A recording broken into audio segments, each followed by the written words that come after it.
Buenos días, bienvenidos al renacimiento del capítulo español de IPSA. Veis que las caras que veis en pantalla yo creo que son por todos conocidas. Yo creo que el renacimiento de esta organización creo que era necesario. Hemos tenido un debate, 5 minutos antes de empezar la conexión y ya se veían ganas de comentar muchísimas cosas. Sinceramente, creo que se va a hacer corto esta sesión. Por eso vamos a intentar dejar el máximo tiempo a la mesa redonda. Me presento, mi nombre es Licinio Alfaro, soy jefe del Departamento de Construcción Sostenible del ITEC y recientemente nombrado presidente de IPSA Spain Chapter. IPSA es una organización internacional dirigida a llevar la simulación a todo el mundo. Ahora mismo somos 57 conectados. Hace un año había 12 seguidores de IPSA en LinkedIn. Se han apuntado más de 100 personas a esta sesión y eso demuestra que hay un interés. Solo hay que mover las cosas, ¿no? Solo hay que intentar poner a ponentes como los que vais a tener hoy en la sesión para explicar los aspectos más importantes de la simulación.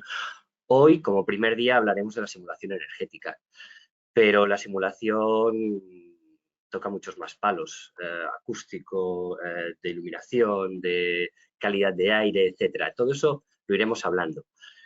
Veréis que si os apuntáis al grupo de LinkedIn, que quizás sea lo más fácil porque ponéis IPSA Spain Chapter y nos encontráis, colgaremos el grupo de Discord. Es un canal donde fácilmente podréis seguirnos a todos nosotros, donde la mayoría de los ponentes estarán también allí y donde hablaremos de forma totalmente natural de los principales temas de simulación que nos puedan interesar a todos.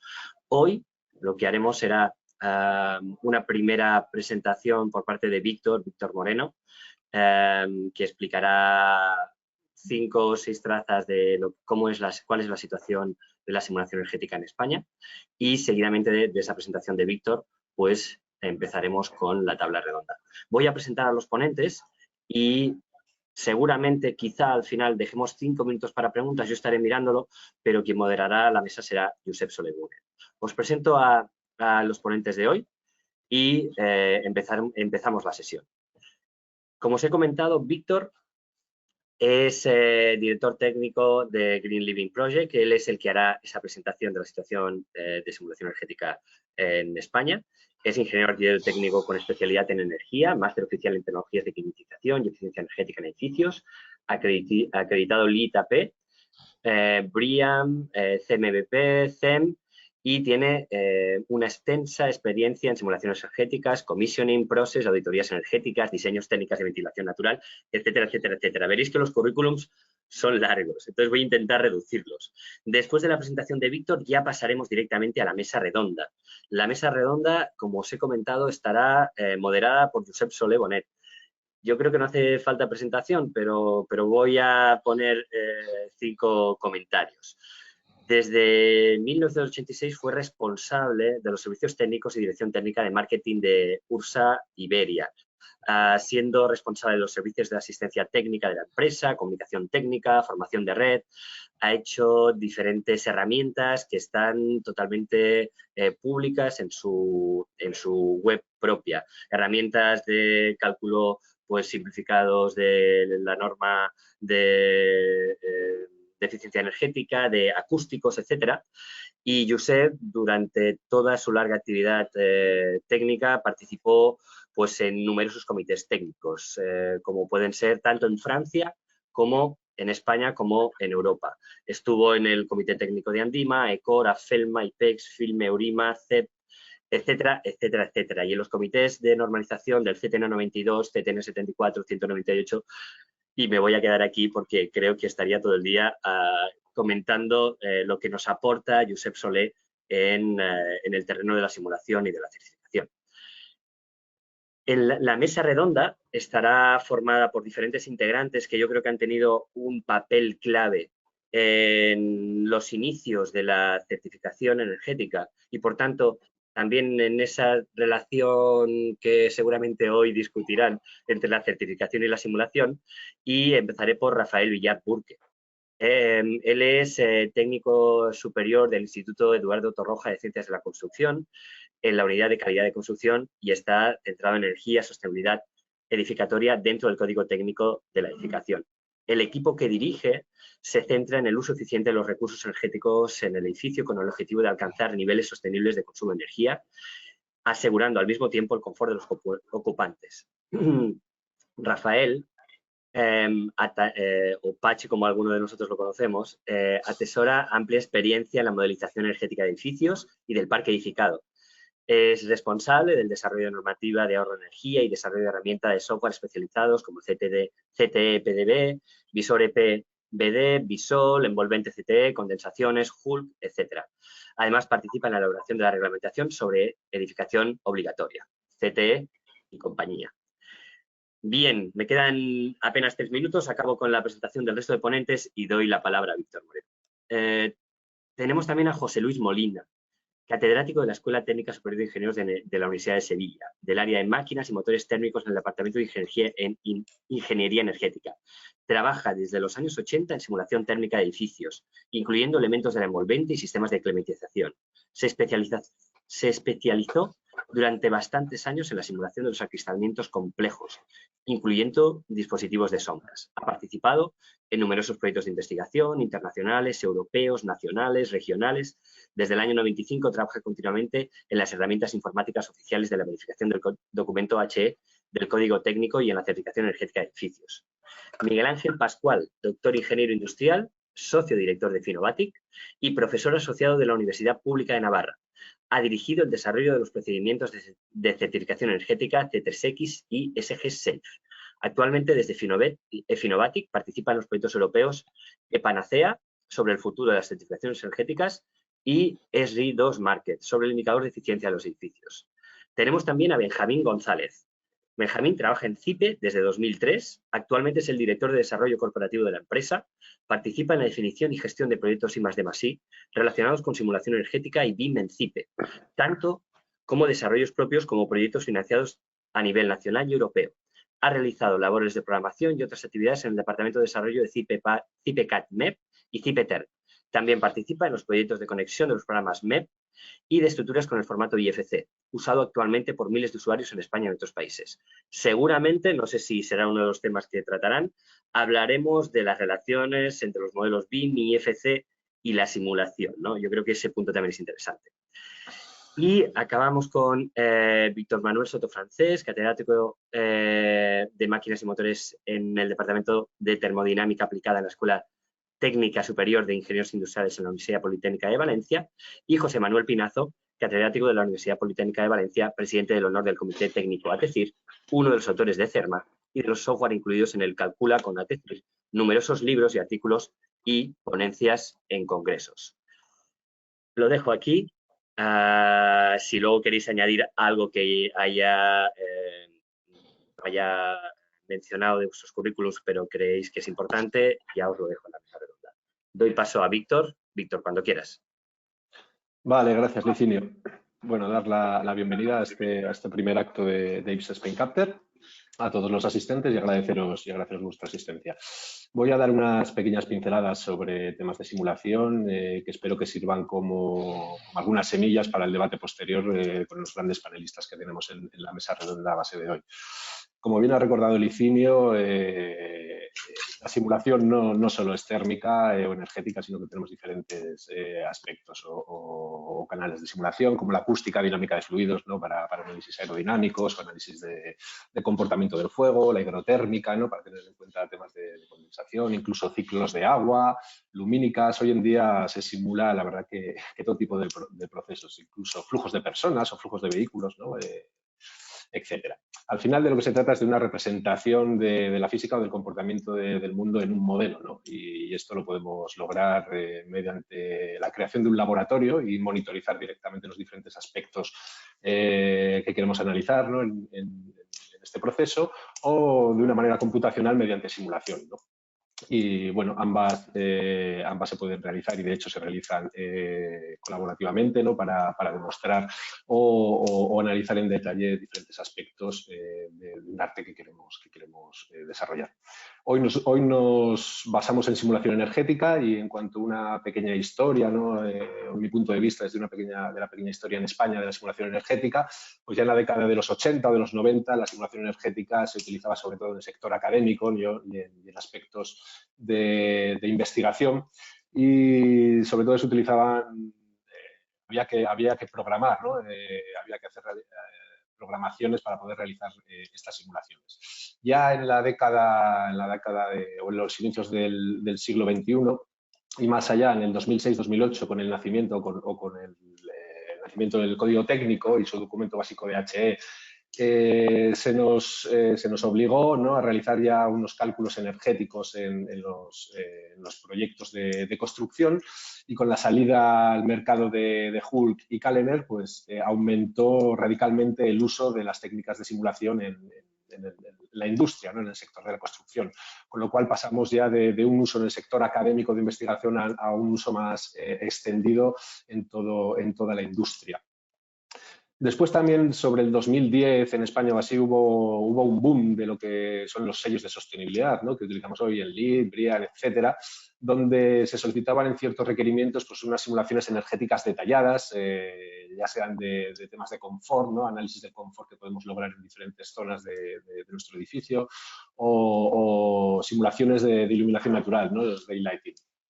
Que también esto tuvo un auge, ¿no?, para que los técnicos que nos dedicamos al sector de la construcción pues empezaran a realizar simulaciones energéticas detalladas. Luego también con las salidas de las directivas europeas de eficiencia energética y los cálculos que se solicitan de coste-eficiencia, empezamos a realizar análisis paramétricos, ¿no?, para poder comprobar cuál es el punto óptimo, ¿no?, en el diseño, en un parámetro del diseño de un edificio, que también esto atrajo bastante público, ¿no?, al uso de las herramientas. Y a día de hoy, en la década del 2020 hasta el día de hoy, pues bueno, aparte del uso de la simulación energética para temas normativos, para temas de cumplimiento, pues ya se están empezando a realizar diferentes consultorías energéticas detalladas donde utilizamos la simulación energética como una herramienta básica, ¿no?, para poder hacer un análisis de unos consumos predictivos o unos análisis detallados, como he comentado, del confort, ¿no? Incluso ya no solo analizamos confort interior, sino que estamos empezando a realizar simulaciones para analizar confort exterior, ¿no?, que es algo novedoso y que ya se está extendiendo o generalizando, ¿no?, el uso de las herramientas de simulación. Hoy en día también para hacer auditorías energéticas, la simulación energética calibrada es una herramienta muy potente, ¿no?, sobre todo en los activos que no existen, ¿no?, porque en activos que existen pues siempre podemos medir, ¿no?, para mejorar, pero cuando estamos intentando hacer un proyecto S, por ejemplo, ¿no?, de servicios energéticos en un activo que no es existente, sino que va a ser un nuevo activo, pues no nos queda otra herramienta más que la simulación energética, ¿no?, para poder comprobar o poder predecir cuál va a ser este consumo y cuáles van a ser los ahorros posibles a diferentes medidas de ahorro energético que podemos implementar en este proceso. Hay diferentes procesos, como los procesos de medición y verificación. En el IPMVP, ¿no?, en su opción 4, expone que la simulación calibrada es una herramienta potente, ¿no?, para poder medir y verificar ahorros energéticos en proyectos de eficiencia energética, o incluso en los 3 niveles de auditoría energética que nos marca RAE, ¿no?, tenemos el nivel 3, que es el nivel más detallado de una auditoría energética, donde ya requiere el uso de estas herramientas de simulación energética para poder verificar ahorros energéticos. Así como hace una década o hace unos años utilizamos el análisis paramétrico para hacer análisis de optimización, ¿no?, de diferentes aspectos de la construcción, hoy esto ha evolucionado ya a análisis de optimización, ¿no?, utilizando la simulación energética con el uso de diferentes algoritmos, ¿no?, que nos abre un nuevo mundo a la hora de diseñar edificios, ¿no?, y tener en cuenta sus requerimientos o su comportamiento térmico o energético, ¿no? El análisis paramétrico ahora empezamos a llamarlo, lo utilizamos para hacer análisis de sensibilidad, ¿no?, en estos consumos energéticos o en estas propiedades que podemos analizar de un edificio por simulación, pues también analizamos, bueno, cómo variando este parámetro, uno u otro parámetro, qué sensibilidad tienen los resultados que estamos obteniendo, ¿no?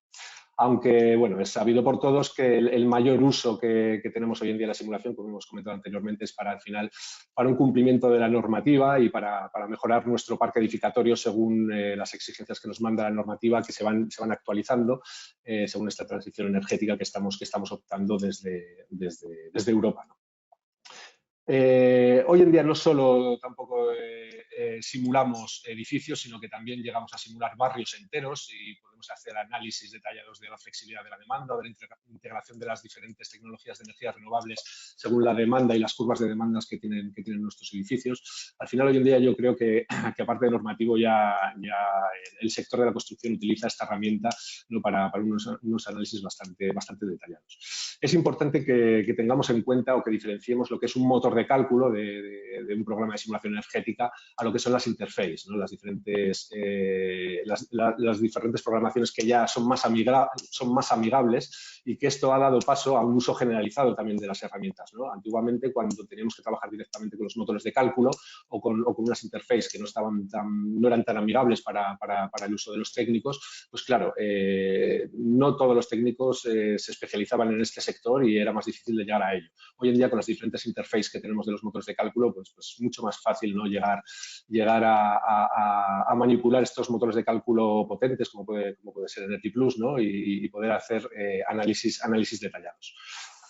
También es importante diferenciar lo que es un cálculo de simulación integrado, ¿no? como puede hacer Energy Plus, frente a un cálculo de simulación secuencial, ¿no? como puede hacer otro tipo de motores de cálculo, que no es que unos sean mejores que otros, sino que cada motor de cálculo o cada programa de simulación pues tiene al final su campo, ¿no? su campo de uso. Y al final el uso de programas de simulación simplificados pues ha favorecido, ¿no? que se analicen muchos más activos, mucha más infraestructura de la que realmente podríamos analizar si solamente existieran procesos de simulación o programas de simulación muy detallados.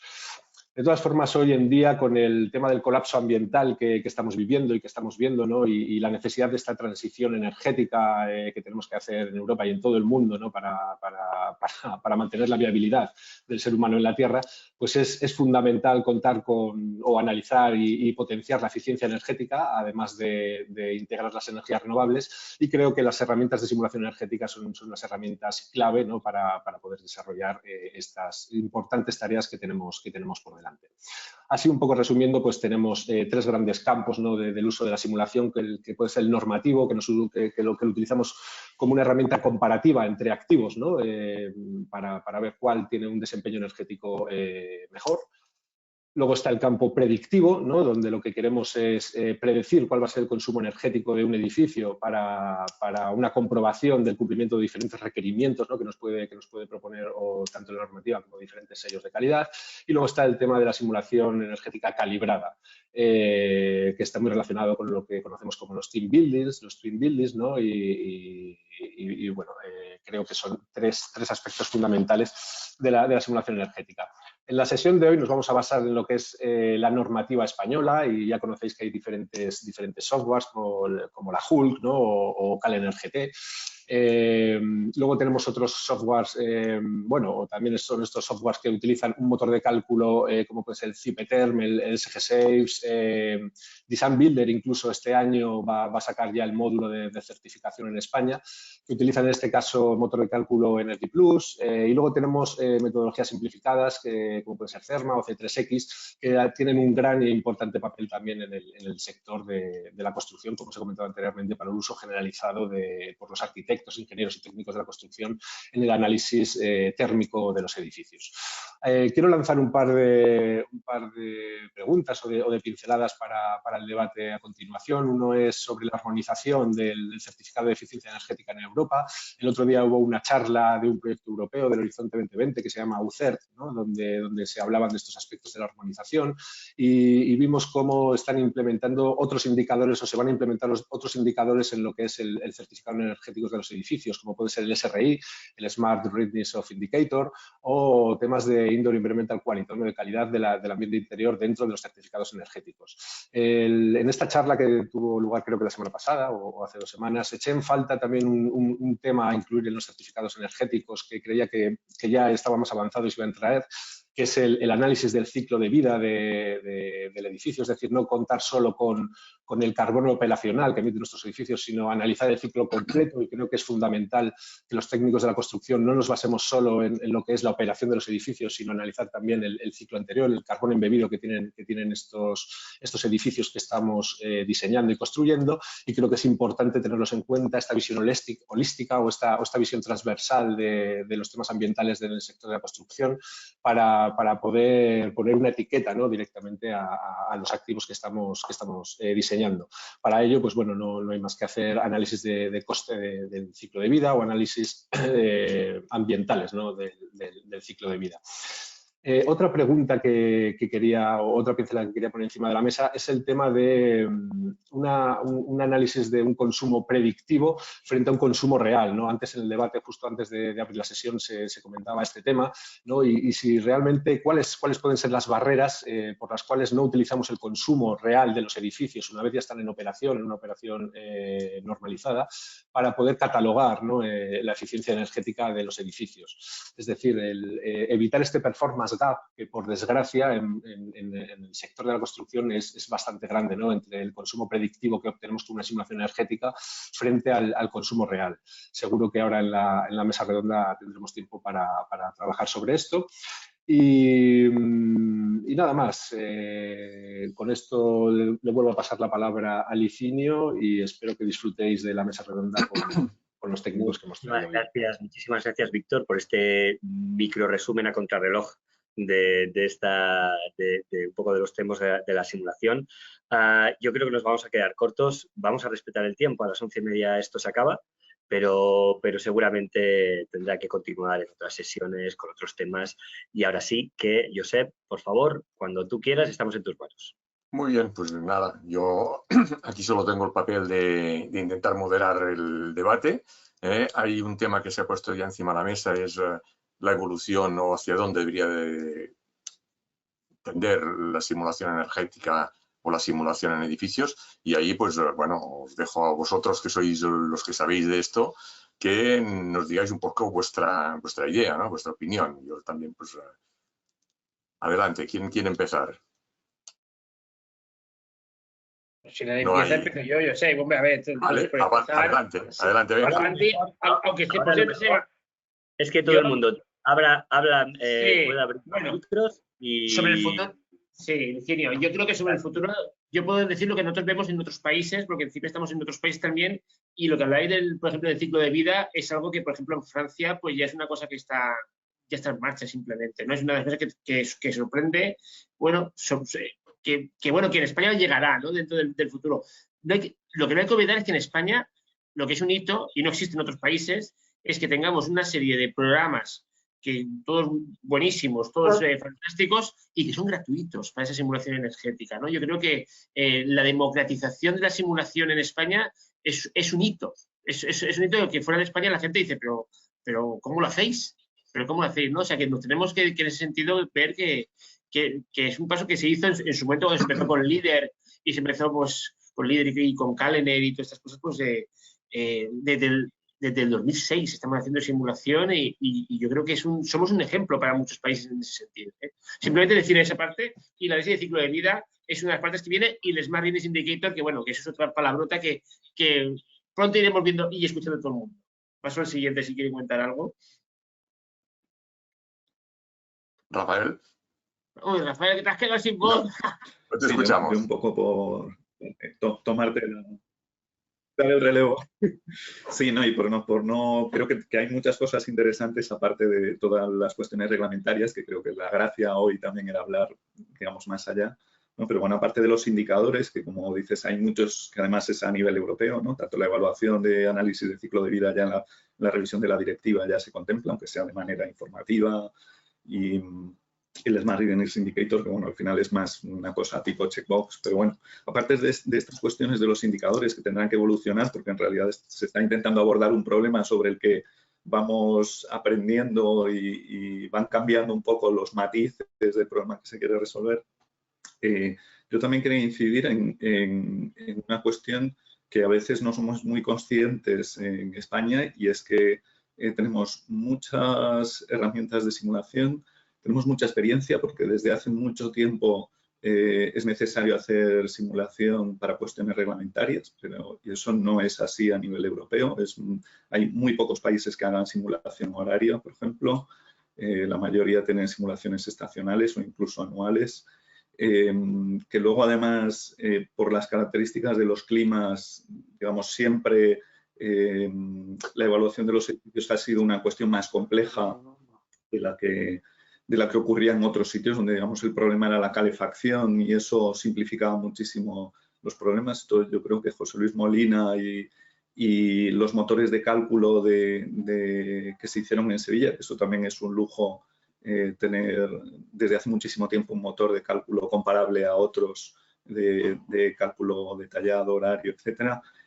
Durante mucho tiempo los cálculos en refrigeración vamos, no, eran de mucha más calidad los resultados que se obtenían con los motores que había aquí que otros motores que ahora mismo pues, son mucho más comunes, ¿no?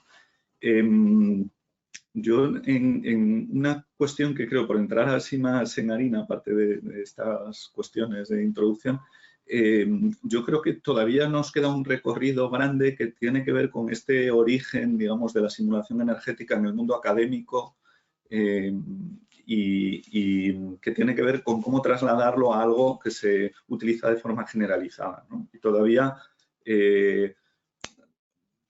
hay dificultades para adaptar todas estos procedimientos que eran procedimientos ad hoc realizados por personas que manejaban o que controlaban muy bien un procedimiento concreto y, digamos, tenían mucho conocimiento tribal, ¿no? Esto falla de esta manera, pero ya sé cómo trabajar para que yo nunca me encuentre con este fallo. Estoy acostumbrado a introducir los datos de esta manera porque trabajo un problema muy concreto, pero el uso generalizado lleva a que haya que introducir perfiles de uso, condiciones de operación, etcétera, que no siempre son de los edificios con los que puedes tener más experiencia, en los que necesitas trabajar con distintas herramientas porque pretendes obtener resultados diferentes, ¿no? Verificaciones reglamentarias, herramientas que te ayuden a diseñar, analizar distintos aspectos del proyecto y manejar modelos diferentes. Y yo creo que ahí todavía tenemos mucho trabajo por todas las partes, ¿no? De intentar facilitar la introducción de datos y que sean de mayor calidad los modelos, ¿no? No sé cómo lo veis los demás. Yo, Pachi, aprovechando que me has mencionado en tu intervención, yo simplemente corroborar que efectivamente, yo recuerdo, eso lo puede decir Pinazo y Víctor, en las primeras excursiones que hicimos a los países europeos, pues le teníamos que convencer de la importancia que tiene la refrigeración en el consumo energético de los edificios, porque ellos pensaban que lo que había en un edificio era calefacción y nada más. Entonces, eso siempre ha sido un hito, digamos, distintivo de nuestra problemática en los edificios, que afortunadamente desde el año 95 ya empezamos a introducir en la primera revisión de la normativa de aislamiento térmico, la NBC-FT 79, que era solamente de calefacción. Entonces, el tema del uso de las herramientas y tal, también se ha comentado, lo has dicho tú, Pachi, o Benjamín antes. Antes era como una especie de oráculo de los académicos, es decir, solamente los académicos, aquí estamos tres por lo menos. Entonces, solamente nosotros éramos capaces de entender los misterios de la energética edificatoria lo suficiente como para darles datos a unos programas que o bien habíamos hecho nosotros porque estábamos locos por la energética edificatoria, o bien habíamos aprendido a manejar de otras procedencias, singularmente los programas del Departamento de Energía de los Estados Unidos, al principio los DOE, después algunas versiones más y finalmente el Energy Plus. Entonces, lo que quería decir es que eso era como una especie de, pues eso, como si, voy a decir, sacerdote de la energética edificatoria, una cosa muy restringida, ¿no? Y entonces, de repente, yo recuerdo conversaciones con Javier Serra y Rafael Salgado que decían, bueno, es que hay que hacerlo por ordenador, la gente se va a rebelar, pero esto es una decisión del gobierno de España. Ya entonces se decía gobierno de España. Y entonces metimos a todos los técnicos del sector de la edificación en la vorágine esta y decía, bueno, pues si las estructuras se calculan con un programa de ordenador, ¿por qué no se van a calcular también los consumos energéticos? Claro, y entonces surgió un problema que no sé si merece la pena comentar, que es que todo hay que simularlo en una situación, en unas condiciones estándar, ¿eh? Porque si no se simulan las cosas en condiciones estándar, pues lo que sale no hay por dónde cogerlo, podríamos decir, ¿no? Y entonces eso finalmente llevó a los programas normativos, los procedimientos normativos de verificación de la normativa y de la certificación energética, donde las condiciones tienen que ser estándar. Y claro, eso ha llevado a un problema gordísimo, que es el calculation gap. No recuerdo exactamente el término, lo ha mencionado Víctor antes, pero no sé exactamente cómo lo ha dicho él. Y es que, claro, tú dices, tu edificio consume 100 kilovatios por metro cuadrado,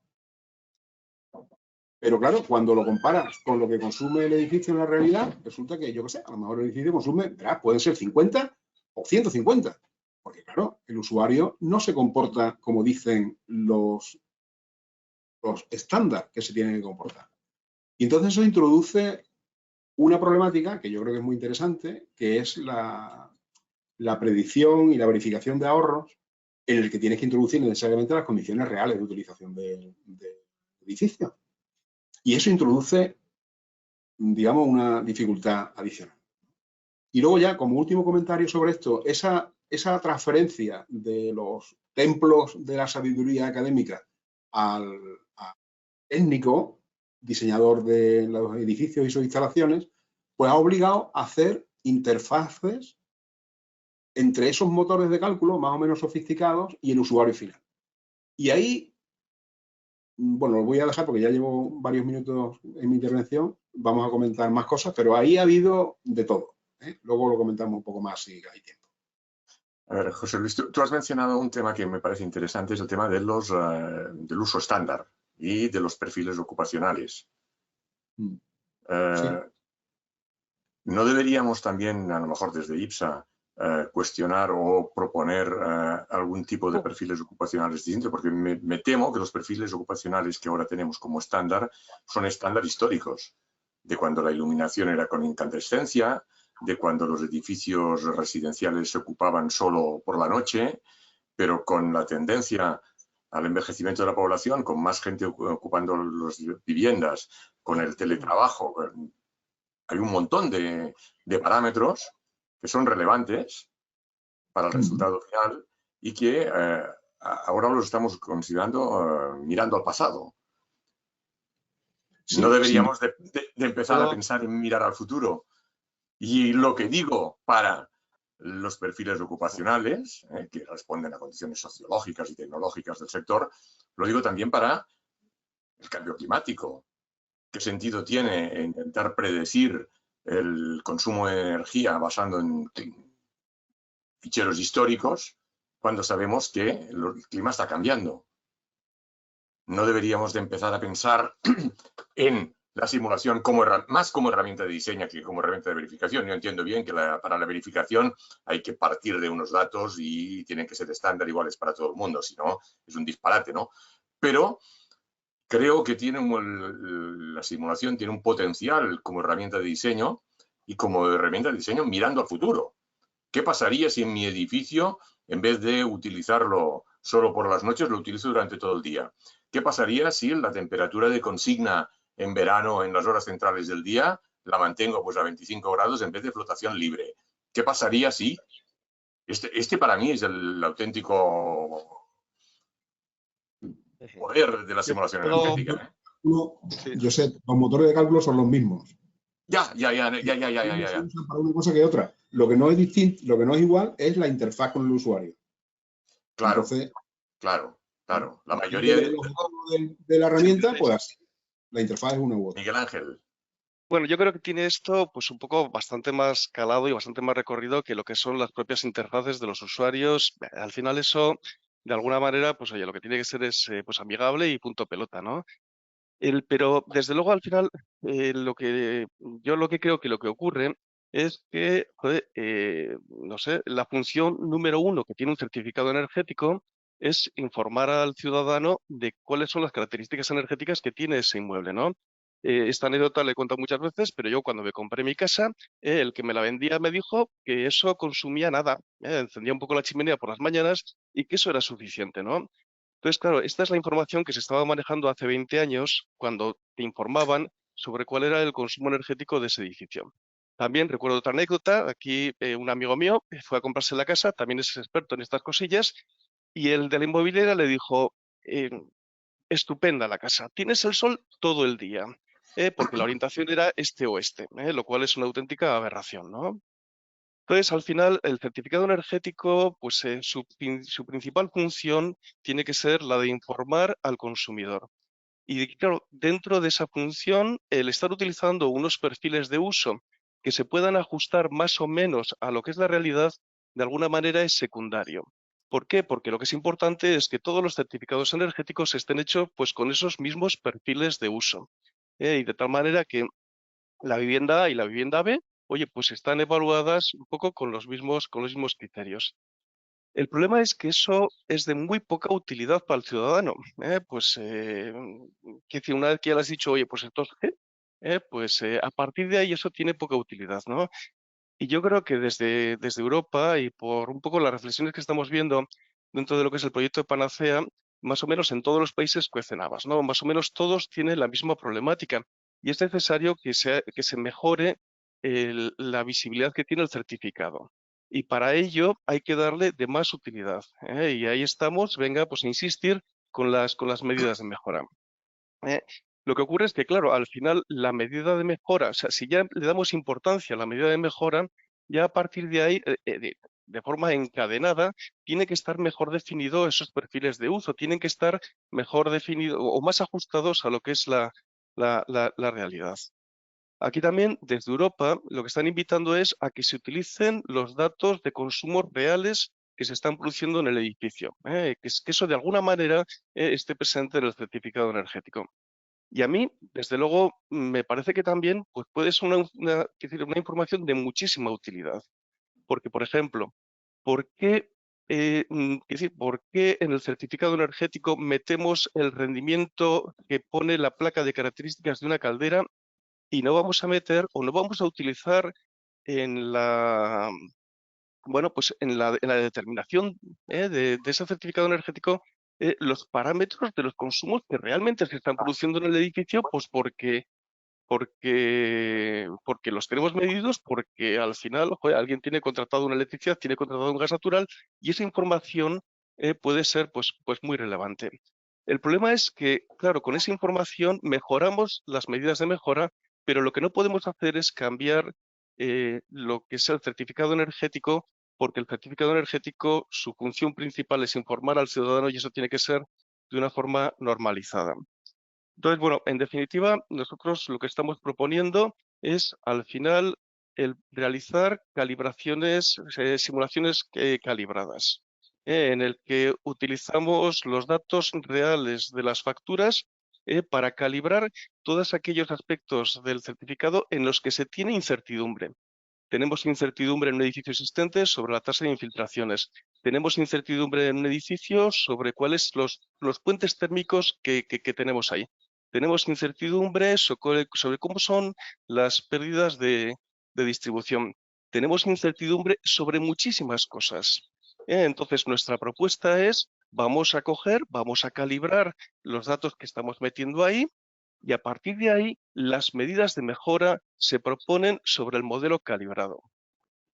Y claro, y luego el certificado, lo que hacemos es, le hemos llamado, le hemos puesto el nombre, el back to standard. Los termostatos pues se calibran. Con los termostatos calibrados emitimos medidas de mejora, pero el certificado tiene que ser con los termostatos normalizados. Los puentes térmicos del certificado irán con el resultado que ha dado ese modelo de calibración. Entonces, con este procedimiento, yo creo que se puede dar un paso adelante en lo que es la calidad de los certificados energéticos. Y bueno, en principio este era el planteamiento. Bueno, y también ya acabo, quería también, pues un poco por mención, que decir dos anuncios. Uno, estamos ya trabajando en un complemento de sostenibilidad para el CEX, de tal manera que, bueno, pues pediremos la información adicional que se necesita para hacer el análisis de ciclo de vida, pero bueno, en principio estará integrado en CEX. Y el otro anuncio que queremos hacer es también que, bueno, estamos también en otro proyecto europeo que es el SRI to Market, en el que vamos a llevar a cabo la prueba piloto del SRI en España. Al final está todo por decidir, evidentemente, pero desde luego desde Europa quieren que el indicador, el cálculo del SRI sea obligatorio para edificios terciarios. Habrá que ver esto. ¿Qué diré? Desde luego, la opinión de la Unión Europea es esa.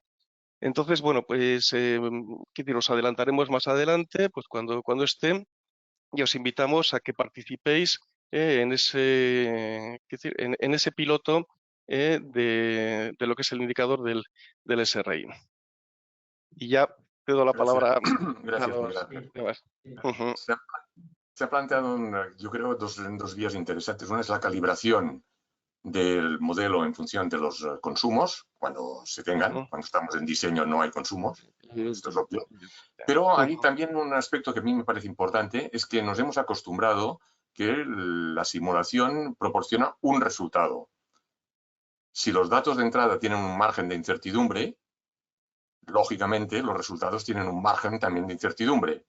¿No deberíamos también de avanzar en este sentido en introducir los datos con un margen razonable de incertidumbre y analizar el porcentaje o la probabilidad de que el determinado valor que nos interese, sea el consumo, sea la demanda, sea lo que sea, esté pues con una fiabilidad del 70, al 80, al 50%, con una probabilidad? ¿No deberíamos de empezar a hablar de incertidumbre en los resultados, o de las curvas de frecuencia de resultados, o tratar la simulación desde un punto de vista estadístico, como se puede tratar pues, en los productos? Mi vida profesional se ha rodeado en el campo de los productos, y la conductividad térmica no es un valor único, es un valor estadístico que tiene una probabilidad 90-90, por definición, porque se ha buscado esta. Pero si buscásemos eso, en hacerlo a nivel de simulación de edificios, quizá también avanzaríamos, quizá también nos daríamos cuenta de otra vía. José Luis, te veo que te mueves. No, es que me han llamado, disculpad. No, pensaba sobre la exactitud que estás diciendo, yo hay un punto que yo creo que tenemos que, y que comenta también hace Pascual, que son los puentes térmicos. Por ejemplo, ¿no? O sea, conforme más aislamiento hay, más influencia tienen los puentes térmicos en la demanda, ¿no? Por ejemplo, en Francia la estimaban, la normativa se la estima en el 40%. Bueno, me estoy escuchando a mí mismo, no sé si vosotros también. Pero vamos, que me parece mucho, un 40%. Pero claro, el punto gordo que dices tú, al final hay que hacer, pues, o sea, están las condiciones exteriores, están, por supuesto, condiciones interiores, está el envolvente, pero que yo creo que el tema de los puentes térmicos que ha comentado Miguel Ángel, yo es un tema que me gustaría compartir con vosotros, cómo lo veis de importante es para esa exactitud que está comentando Josep también, ¿no? Para el resto, ¿cómo lo veis? Hombre, yo la verdad es que siempre, pues, cuando hablo, no sé, me da un poco la sensación de que sigue habiendo un error de concepto, y siempre hay unas expectativas enormes en la precisión que tienes cuando haces un modelo de simulación. Es decir, llevo haciendo modelos de simulación, no sé los años que llevo haciendo, y cuando coges y haces el primer modelo de simulación antes de la calibración, antes de un proceso de calibración, te encuentras que los consumos pueden estar difiriendo un 100%. Igual es que yo soy muy malo, igual es que soy, pero que no tengo ni puñetera idea de lo que me llevo entre manos. Pero lo cierto es que me pasa, y le pasa a casi todo el mundo. Entonces, al final, por meter las cosas en un modelo teórico, pues en el que hay tantísima incertidumbre sobre muchísimos aspectos, ¿no? Pues no sé. Claro, y aquí también, pues claro, yo es que también estoy muy mediatizado, porque ya sabéis que, bueno, pues al final siempre se le ha acusado al CEX de que tiene una falta de precisión que no veas, cuando luego resulta que, por ejemplo, ahora mismo está ocurriendo que en certificación energética estamos haciendo es decir, un método anual de evaluación energética, pero para hacer la verificación de código técnico estamos implementando el método 52.016 que hace una simulación horaria. Claro, salen resultados distintos de energía primaria, pero difieren un 10%, ¿de acuerdo? Entonces, claro, al final, bueno, pues no sé, y posiblemente esa diferencia entre ellos no es significativa, pero sí va a ser significativa con lo que realmente esas viviendas o esos edificios están consumiendo en la realidad. Entonces, bueno, de alguna manera hay que, va a ser absolutamente imposible que en un edificio existente conozcamos, dentro de lo que es el ámbito de un certificado energético en el que no se pueden hacer grandes intervenciones o grandes investigaciones, va a ser imposible que determinemos cuál es el nivel de infiltraciones que tenemos ahí. Va a ser prácticamente imposible que determinemos cómo son esos puentes térmicos. Va a ser prácticamente imposible que determinemos cómo son las pérdidas en los circuitos de distribución. Va a ser, es decir, hay tantas y tantas y tantas y tantas cosas que hacen que sea imposible digamos que el investigar detenidamente cómo son los puentes térmicos, investigar detenidamente cómo es la infiltración del edificio, etcétera, que al final resulta mucho más rápido. Oye, meto los datos de las facturas, hago un cuestionario de cómo se ha utilizado ese edificio durante el periodo de vigencia de esas facturas, y a partir de esa información es con lo que voy atando todos esos parámetros con los que tengo incertidumbre. Vale, o sea que tenemos a Miguel Ángel que no quiere simular, que a él no le gusta simular todo lo que estamos viendo. O sea que para la siguiente sesión... Pero vamos a ver, no, Benjamín, o sea, mira, vamos a ver, que yo... que me parece bien, tu punto de vista y estoy de acuerdo en cierto punto, pero no quieres simular, entonces, no simules. No, o sea, vamos a ver... Yo creo que... Hombre, a ver, yo siempre, por ejemplo, pues esto... Siempre, un momentico, un matiz, ¿no? Es que te enrollas mucho, si te estoy cortando porque se nos va el tiempo, simplemente, Miguel Ángel, para que te veas rápido, simplemente.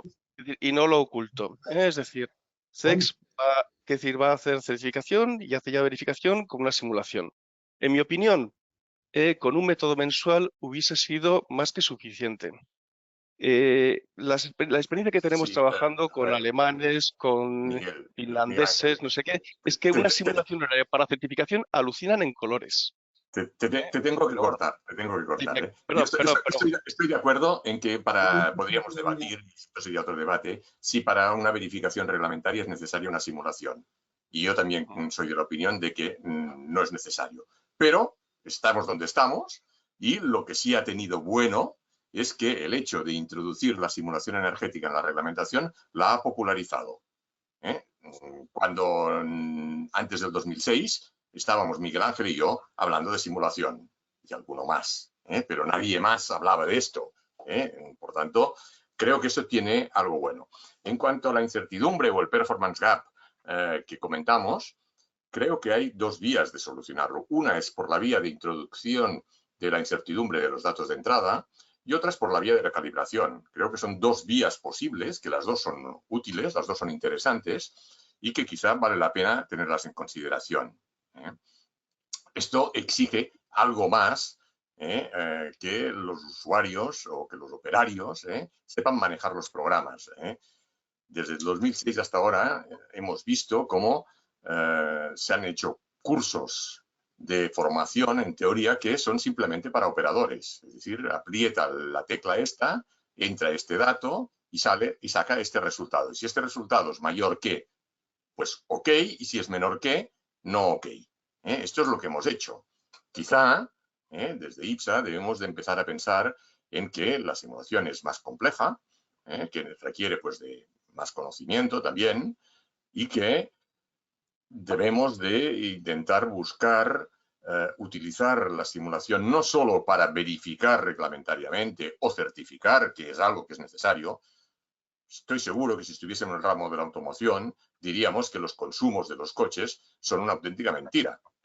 Mi coche dice, cuando lo compré, que consumía 6 litros por 100 kilómetros. Y en mi vida he gastado 6 litros por 100 kilómetros. He gastado muchísimo más. Por tanto, no nos tiene que hacer miedo el que existan diferencias entre la realidad y el consumo estándar, porque el consumo estándar no es el consumo. José Luis. Sí, levanto la mano porque no sé de qué manera. Bueno, yo no quiero hacer de moderador, pero no hemos escuchado todavía ni a Pinazo ni a Víctor. No. Entonces, No. yo solamente quería decir un minuto, y es que creo que lo de la formación estoy de acuerdo. Deberíamos enseñarle al personal fundamentos del comportamiento térmico de los edificios, los sistemas de climatización, y por supuesto reivindico la necesidad de la simulación horaria. Pero yo quería decir una cosa más, y es que creo que se nos ha perdido la perspectiva de para qué sirven los programas de simulación. O sea, un programa de simulación de nunca se pensó, o sea, los del DOE de Estados Unidos, los de ARRAE, en sus primeros tiempos nunca pensaron que la realidad se podría predecir por los resultados de un programa de cálculo. Hay infinidad de, no solamente de las propiedades, la estadística de la fiabilidad de las propiedades, pero es que el clima puede ser como de su padre y de su madre. Y entonces se inventaron las células test. Las células test son un engendro del demonio donde se crean unas condiciones imposibles, inverosímiles, para verificar que los programas de cálculo funcionan bien en esas condiciones inverosímiles. Y luego, que sea lo que Dios quiera, se hace el cálculo. ¿Para qué sirve el cálculo, desde mi punto de vista? ¿Para qué sirve el cálculo que se realiza con un programa de simulación? Pues solamente para pensar, si yo estoy pensando en mejorar las condiciones de funcionamiento del edificio y no sé si cambiar las persianas o poner un aislamiento en la cubierta o en la fachada, hacer un par de cálculos y ver cuál de las distintas posibilidades es mejor. Si yo veo en mis resultados de simulación que es mejor aislar la cubierta que cambiar las persianas, probablemente será mejor aislar la cubierta que cambiar las persianas. Pero ¿cuánto me voy a ahorrar por el hecho de cambiar la cubierta? Eso es imposible de predecir, porque es que depende de si el señor que va a vivir en ese edificio sube o baja las persianas, por ejemplo. Como se le ocurra dejar la persiana caída todo el día, en la predicción de ahorro que yo he hecho no tiene nada que ver. Solamente quería decir eso. Y entonces ahora tratamos de utilizar los métodos de cálculo que no están pensados para eso. Entonces aparece el performance gap. Gracias, Josep, por recordarlo. Y entonces ahora tenemos que tratar de corregirlo. Y calibramos los programas. Y eso es una vía que es de futuro. Venga, vamos a trabajar por ahí y vamos a tratar de insertar esas cosas en los programas reglamentarios. Pero que conste que eso es una locura, porque cada usuario es de su padre y de su madre. Si me deja tiempo, después cuento una anécdota en 30 segundos. Vale. José Manuel y Víctor, no habéis dicho nada. Sí, bueno, yo creo que toda la conversación que estáis manteniendo está enfocada con el tema de la certificación energética. Quiero decir, estáis pensando que el programa de simulación pues es eso, para hacer ese certificado energético. Evidentemente hay mucha controversia, que evidentemente se decidió que casi todo el mundo podía certificar y eso pues ha llevado a muchos problemas. Quiero decir, no sé, quiero decir, pero hay dos problemas, yo creo, en el tema de la certificación, resumiendo en eso. Yo creo que hay dos problemas importantes. Uno es que hay varios procedimientos que dan cosas diferentes para un mismo certificador. Es decir, un certificador se pone a intentar meter un edificio en un procedimiento y el mismo edificio en otro procedimiento le da cosas muy diferentes y la administración no ha querido nunca comprobarlo, no ha querido meterse en ese jardín, claramente. Y una segunda cosa, que la certificación, muchos de los que están manejando la certificación y los certificados lo hacen por el tema burocrático. Bueno, pues tienen que hacer un procedimiento para conseguir una cosa, ¿no? Y lo hacen, pero les da lo mismo lo que pongan. Quiero decir, yo he visto certificados, vamos, alucinantes. No estáis hablando mucho de que estos programas de simulación servirían también, o no he oído mucho, sobre el tema de auditorías, intentar representar la realidad, porque la certificación no intenta representar la realidad, la certificación pretende unos estándares, que esos estándares de usos, de climas y tal, ¿no? se parezcan más o menos a la realidad y comparar los edificios en esas condiciones. Pero cuando estamos hablando de auditorías es acercarse ya a una realidad medida, quiero decir, eso sobre todo las auditorías, yo creo que vale la pena pensárselo para el terciario. Y entonces muchos de los programas, pues permiten cosas que a veces las pasarelas de entrada pues no las reflejan bien. desde pérdidas en tuberías hasta, ¿no? hasta variadores de frecuencia en ventiladores, hasta... Bueno, entonces yo en esas auditorías, yo creo, lo que pasa es que las auditorías, bueno, por desgracia, aún no ha llegado el momento de las auditorías, ¿no? Estamos en el momento de las certificaciones, ese sí, pero las auditorías entiendo que no. Y luego una segunda cosa que digo es todos estamos dando, o estáis dando, que para mí, es decir, el IPSA también se debería dedicar a pensar en eso o a discutir de eso. Es decir, el Energy Plus. Y el Energy Plus, yo he sido gran defensor del Energy Plus, que decir, a lo largo de toda mi vida. Pero el Energy Plus es la panacea, no hay más. Es decir, o sea, la simulación horaria tiene que ser siempre simulación horaria, no hay más. Bueno, pues yo creo que no. Yo creo que está la simulación por eventos, que está cómo evoluciona el Energy Plus, quiere decir, qué pasa con las instalaciones. Las instalaciones, si hay que tener inercia para las instalaciones y ver la respuesta, quiere decir que el Energy Plus en general no las considera. En fin, no sé, en esas cosas me gustaría que en el IPSA, ¿no? se discutiera, ¿no? O se hablara de eso. Y no, le paso la palabra a Víctor, que de eso sabe más que yo en este momento. Yo ya estoy medio jubilado, ¿eh? Yo estoy jubilado del todo, ¿eh? O sea que... A ver, yo así muy rápido y quizá haciendo un poco de paraguas de todo lo que he oído. A ver, yo creo que todos los que estamos aquí, los que nos están oyendo, es porque tenemos una forma de pensar, digamos, diferente a lo normal. Esto lleva mucho tiempo ya en marcha, pero los ingleses lo llaman el system thinking. O sea, nosotros pensamos globalmente en el problema. Entonces, si pensamos globalmente en el problema, la siguiente, digamos, luego está la aplicación, ¿no? En el caso nuestro, pues a ver a qué lo vamos a aplicar, sea certificación, auditorías, etcétera. Pero claro, si piensas globalmente, el problema es más complicado y lo que queremos es descubrir en ese sistema complejo qué pasa. Entonces, a ver, el problema del arquitecto no es el mismo que tiene el problema del ingeniero que va a hacer un análisis energético. Entonces, el arquitecto le importa mucho si una puerta abre o no abre, pero a mí si hay una columna ahí me da igual, ¿vale? Entonces, a mí siempre me ha preocupado o sea, cómo, por ejemplo, hacen los programas informáticos, ¿no? Un programa informático, tú tienes a alguien que sabe mucho de la parte gráfica, otro que sabe mucho de la parte, yo qué sé, de computación de no sé qué, y todos consiguen ponerse de acuerdo. Y hacen, mucha gente está trabajando sobre la misma cosa. Entonces, en un edificio pasa lo mismo. Tienes un arquitecto que tiene sus problemas, el que va a hacer la instalación que tiene los suyos, cada uno tiene que resolver sus problemas, su certificación, su accesibilidad, su no sé qué. Entonces, hay que darle una vuelta más para mí, para que esto funcione, porque hay una economía, que lo ha comentado Benjamín también, hay una economía en el problema. Entonces, sí, yo ahora estoy mirando mi árbol y mi árbol tiene muchos detalles, pero es que hay que ver el bosque completo, porque si yo me pongo a hacer trabajo en esto, yo quiero luego utilizarlo para diseñar y luego quiero utilizarlo para certificar y luego no quiero rehacer el trabajo 50 veces. Entonces, digamos, para mí haría falta un lenguaje común que todo el mundo pudiera utilizar, que luego cada uno, o sea, es un poco el símil informático. O sea, yo cuando le paso un programa a otro, no le paso todo el programa, le paso un archivo de cabecera que tiene una declaración de las cosas que hace mi programa, pero no le paso todo el programa. Entonces, a mí, muchas cosas del arquitecto no me importan.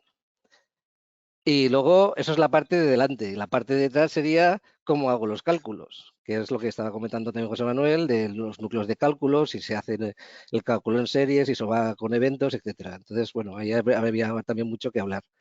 Entonces, eso, un poco así globalmente es mi visión del problema, sin entrar en más detalles, porque ya estamos ahí.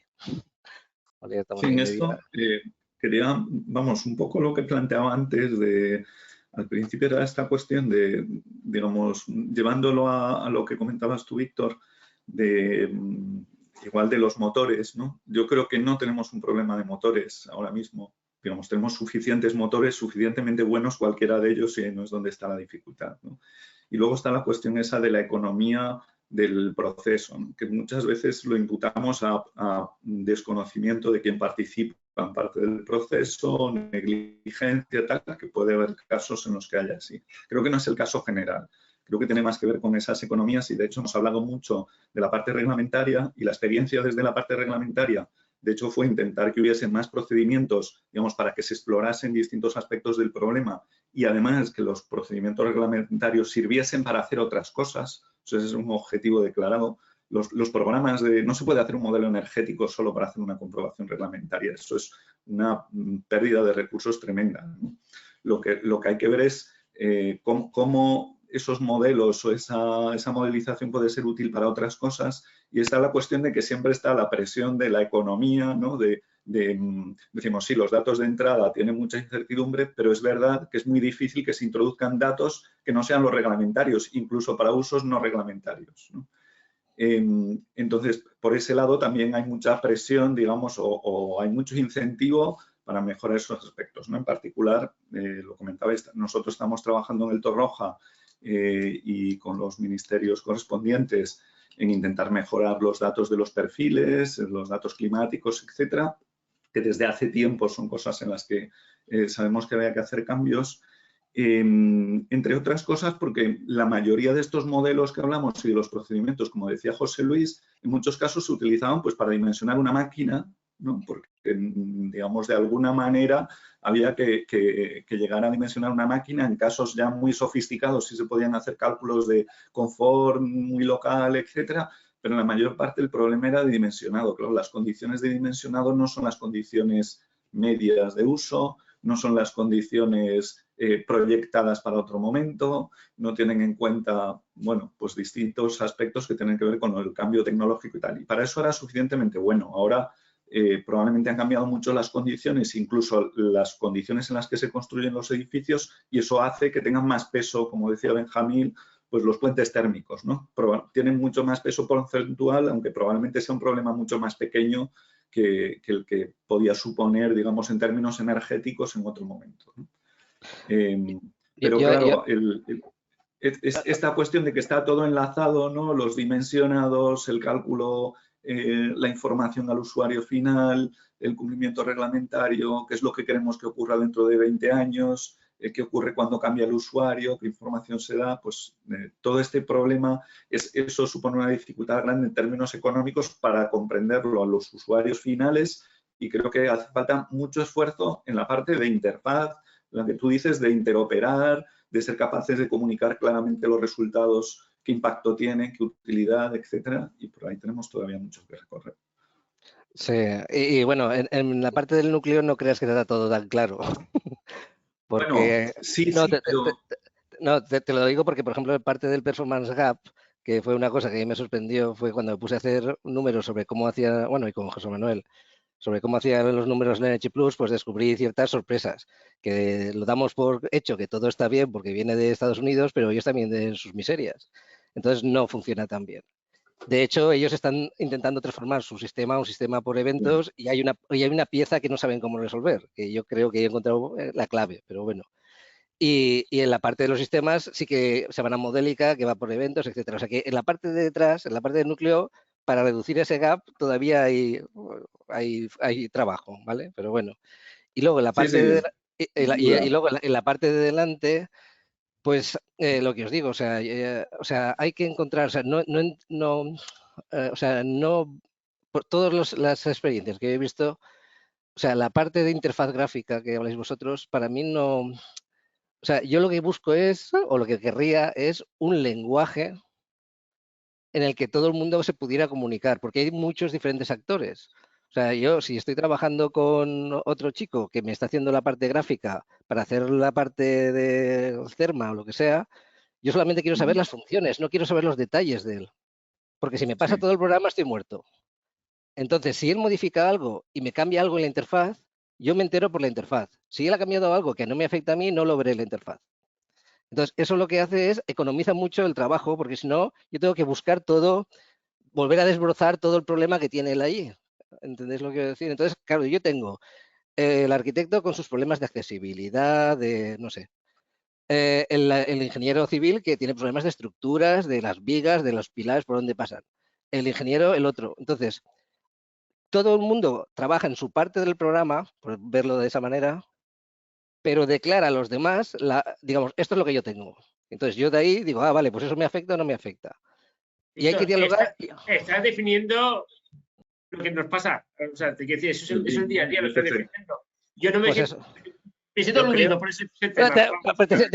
Te sientes afectado por el problema. Me siento afectado. No, pero al final el modelo analítico lo que puede ser, y al final es la información necesaria, pero la justa, no más, ¿no? No es exceso de información y lo que comentaba Pachi, ¿no? Que lo que yo meta me pueda servir en común para que pueda servir. Y ahí eso yo creo que es para otra charla, ¿eh? Cómo optimizar flujos de trabajo, lo vemos para otra charla. Porque vamos, son y 36 y... Yo era por hacer el global. Yo, lo que no me quiero ir, por favor, Josep, es sin escuchar la anécdota de José Luis, porque nos ha dicho que tenía una anécdota buenísima y estoy aquí intrigado, digo que se acaba el tiempo y estoy intrigado, pero bueno, lo tú decidas, Josep.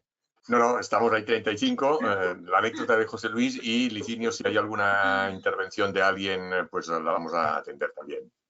Mira, la anécdota mía es una cosa muy tonta. Yo me cambié de casa hace ya 27 años. Y es una promoción de viviendas que está muy próxima a la escuela de ingenieros, donde llevo trabajando toda la vida. Y entonces, a la vez que yo, nos cambiamos, o sea, se cambiaron otros 4 profesores.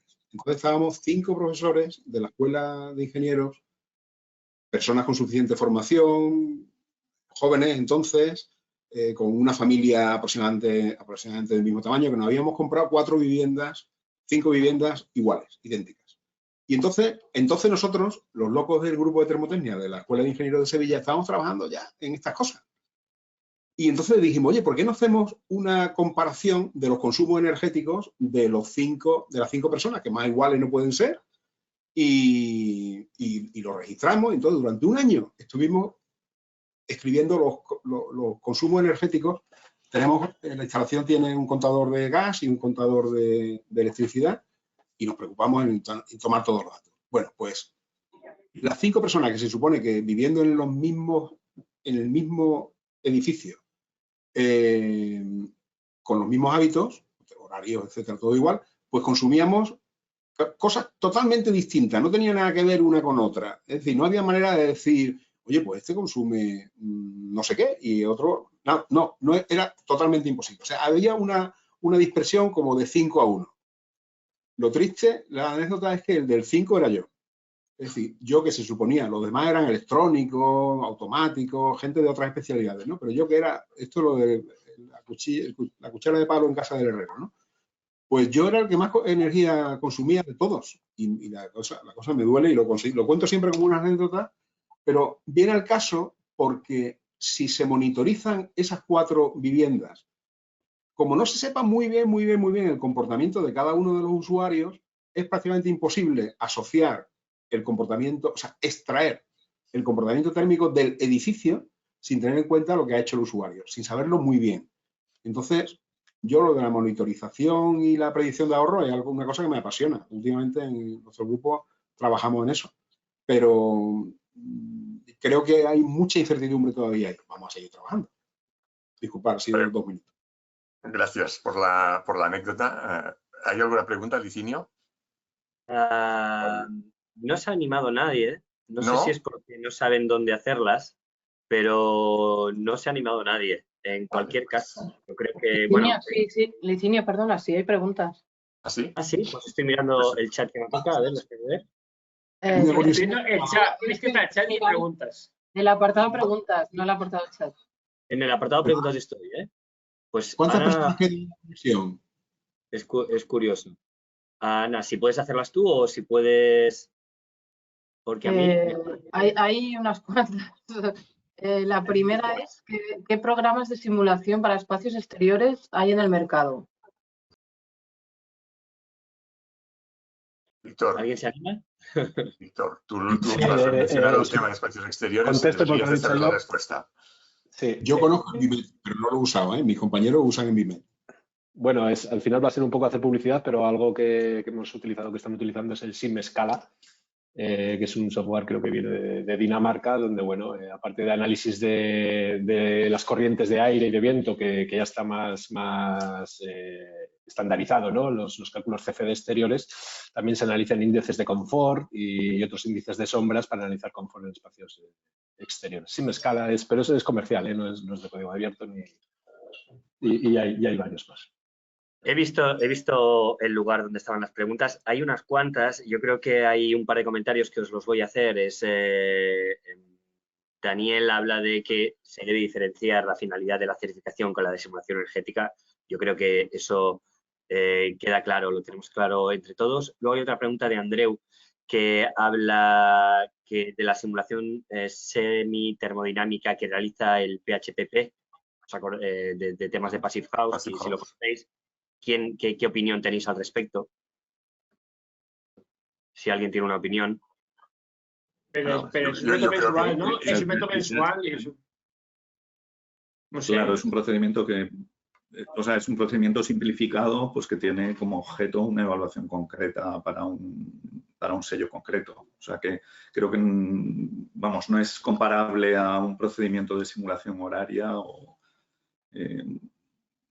tiene luego además alguna comparación de un mismo edificio en un mismo emplazamiento con varios programas y las diferencias en cuanto a demanda no eran tan grandes. Sí, no, lo que pasa es que, por ejemplo, no es imprescindible.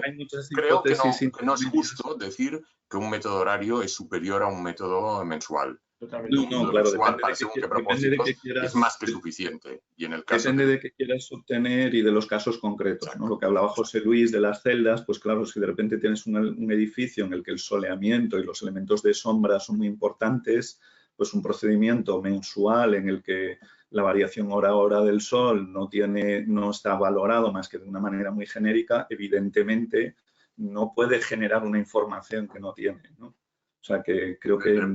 Depende mucho del propósito, ¿eh? Pero yo creo que estos son los temas típicos en los que en Discord deberíamos de discutir. Ir abriendo hilos. Yo creo que, a ver, hay un par de comentarios más. Uno hace referencia al indicador 5.1 de Levels, que ya está teniendo en cuenta, como sabemos, todos esos rangos futuros climáticos. Luego hay otra que es un poco más concreta, y obviamente yo creo que también hablaremos de Levels en Discord. Ahora, en el cierre de la sesión que lo haremos ahora de forma inmediata, hablaremos de Discord. Una última pregunta. ¿Alguien se ha parado a pensar en que el CTE toma como único parámetro de juicio de conductividad de los materiales y que en caso de los aislantes nos la dan los fabricantes a 10 grados y que en el caso de los más vendidos su conductividad se dispara a partir de estos 10 grados? ¿Cómo se puede hacer? Te toca. Josep, ese de Josep. ¿Cómo se puede hacer una certificación energética con estos condicionantes? ¿Perdón? No, que me tengo que ir, disculpadme. Vale. De acuerdo, gracias. Muchas gracias, Luis. Intentaremos cerrar en breve. Josep. Me toca por haber trabajado en el sector de los aislantes. Las diferencias que puede haber en cuanto a conductividad térmica por variación de temperatura, estamos hablando de milésimas, estamos hablando de milivatios, que es equivalente a las diferencias de espesor que puede tener el producto, que también es del orden de milivatios. Si juntas las tolerancias de espesor con, bueno, estamos hablando de cantidades muy pequeñas. Esta es mi opinión. Pero es uno de los aspectos que se podrían modelizar en cuanto a incertidumbre de los datos de entrada. O incluso en algunas herramientas es factible introducir la conductividad como función de la temperatura, que sería otra posibilidad. Pero no creo que este sea el mayor gap que vamos a hacer. Ojalá ese fuese el problema. Sí, si este fuese el mayor gap, yo creo que lo tendríamos bastante resuelto.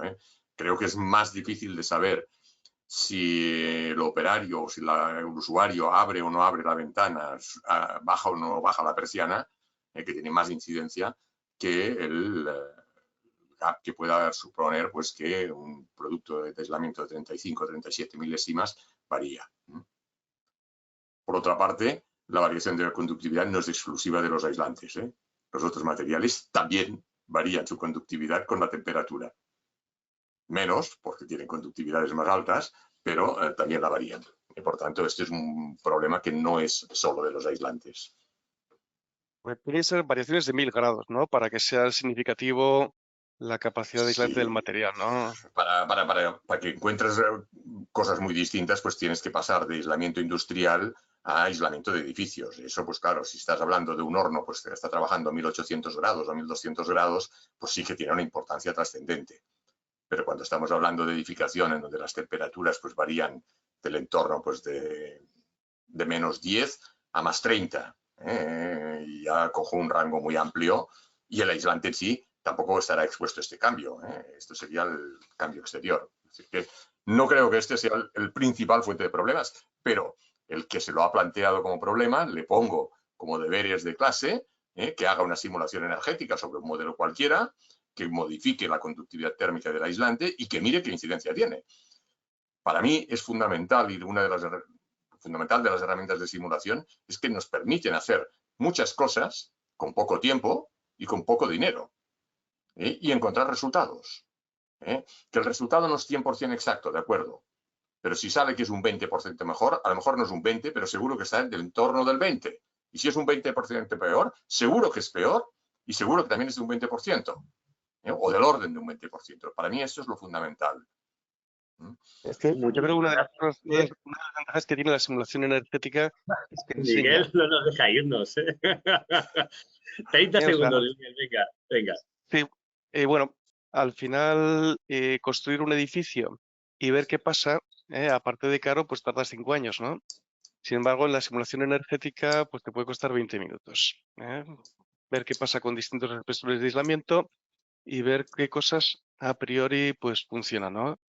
Sobre todo, pues como decía antes José Luis, pues muchas veces a la simulación, más que pedirle adivinar cuál va a ser el resultado, cuál va a ser el consumo, sí por lo menos clasificarte o que siga las tendencias, ¿no? ¿Qué pasa si aumento el aislamiento? ¿Cómo va a variar los consumos? Aunque no te acierte la cifra, pero que sí te adivine esas tendencias, para poder priorizar unas medidas frente a otras. Y comparar diferentes medidas entre sí. Exactamente. Para saber qué es prioritario. Ese aspecto ¿Más aislamiento en la cubierta o en la fachada? Pero ese aspecto docente que tiene la simulación es interesantísimo. Y al final, y posiblemente los procesos de certificación energética tienen esa vertiente de informar al consumidor, pero también de formar a la comunidad de técnicos. Yo creo que ahora, después de 10 años de certificación energética, sabemos en general todos, pues muchos más de energética edificatoria de lo que se sabía antes, ¿no? Hay que ver el aspecto positivo. Sí, de hecho, todos nos hemos quedado con una importante es que lo que... Sí. Sí, Rafael. Sí, vamos, solo por un comentario muy breve, que realmente además de, siempre se piensa en el certificado como una cuestión de comunicación final, que es así, se diseñó así, pero lo que es importante es que los edificios se diseñen bien, ¿no? Y desde ese punto de vista, no que se calculen bien, ni que se calculen con 7 decimales o que se utilicen programas más o menos sofisticados, sino que se diseñen bien, ¿no? Si un edificio está bien diseñado y funciona mejor que la alternativa, funcionará mejor en todas las, de todas las maneras valiosas que puede tener. Y en eso la simulación energética es una oportunidad, es como tener un laboratorio en casa, algo que antes no se podía hacer, ¿no? Y esa parte de las ayudas al diseño también creo que son muy importantes en todos los procedimientos y en los programas. Muchísimas gracias. Yo creo que todos nos hemos quedado con ganas de estar aquí un par de horas más. Licinio, yo solamente si alguien quiere escribir, Venga, que ya, gustaría... da igual. No, pero que para el próximo evento, pues voy a hacer más, lo que estáis ahí, si dice, oye, pues he hecho en falta que habléis de esto, si nos podéis escribir, después analizaremos el chat de lo que estáis poniendo y podemos hacer próximos eventos con lo que digáis ahora, lo que estáis atendiendo en este momento. Simplemente es eso, que podéis escribir un momento mientras vas tú terminando. Aunque sea en ese formato de pregunta, nosotros iremos apuntando y nos dará lo analizaremos. Eso es, solo eso. Yo creo que es un placer poder tener, antes creo que ha sido José Luis, ha dicho, ¿no?, que se ha definido como sacerdote. Yo creo que sois gurús, que de alguna manera vuestro conocimiento es extremadamente alto y yo creo que de aquí tienen que salir muchas más, no discusiones, sino conversaciones. El tono a mí me ha parecido fantástico. Creo que hay muchas más conversaciones que se han dejado sobre la mesa. Al final, quizá lo ponemos todo sobre el software, pero tenemos que entender que a lo mejor tenemos que incorporar criterios como la pobreza energética y pensar que hay gente que no está tanto conectándose a la red y ya estamos definiendo políticas de subvenciones con situaciones reales donde hay gente que no está consumiendo y está teniendo frío. Yo creo que hay muchas más cosas a poner sobre la mesa que tenemos por delante. IPSA somos los que estamos aquí, los que se apunten y los que se apuntarán. Es decir, no hay un nosotros o ellos. Yo os agradezco enormemente que habéis encontrado esta hora, ahora ya casi hora y media, para estar aquí. Os voy a pedir, por favor, que podamos continuar con estas conversaciones. Al final, que nos tomemos un café como si fuéramos a un restaurante, a un bar, y lo grabemos y que lo vea quien lo quiera ver. Pero yo creo que hay muchísimas cosas por hablar. Muchísimas gracias por dedicar vuestro tiempo y vamos a intentar que todos estos temas de alguna manera los vayamos desarrollando muchísimo más porque creo que son absolutamente necesarios. Yo creo que el nivel que tenemos en este país pues es muy alto y seguramente tenemos que incorporar a más gente que puede aportar también en estas conversaciones. Otra vez, muchísimas gracias. Vamos a intentar que esto no quede aquí, que vaya teniendo mucha más continuidad y seguramente la próxima sesión será más larga. Muchas gracias. Gracias. Hasta luego. Gracias. Muchas gracias a todos. Hasta luego. Un placer. Hasta luego.